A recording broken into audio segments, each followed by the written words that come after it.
వినాయక నవరాత్రి ఉత్సవాలను పురస్కరించుకొని సంగారెడ్డి జిల్లా పటాన్చెరు పట్టణంలోని గోనెమ్మ బస్తీలో గోనెమ్మ యూత్ అసోసియేషన్ ఆధ్వర్యంలో నిర్వహిస్తున్న గణనాథుని మేదక్ ఎంపీ రఘునందన్ రావు సందర్శించి పూజలో పాల్గొన్నారు.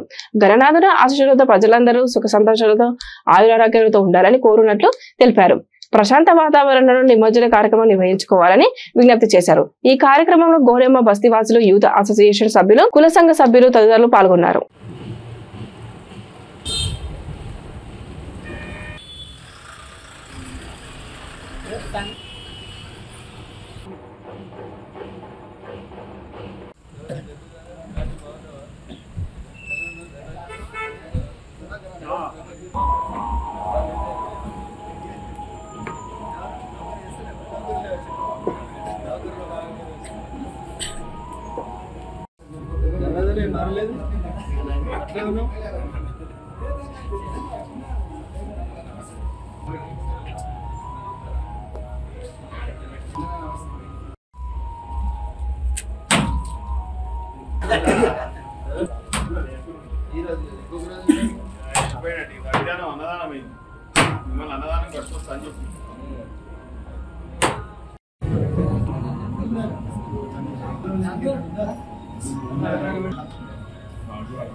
Right.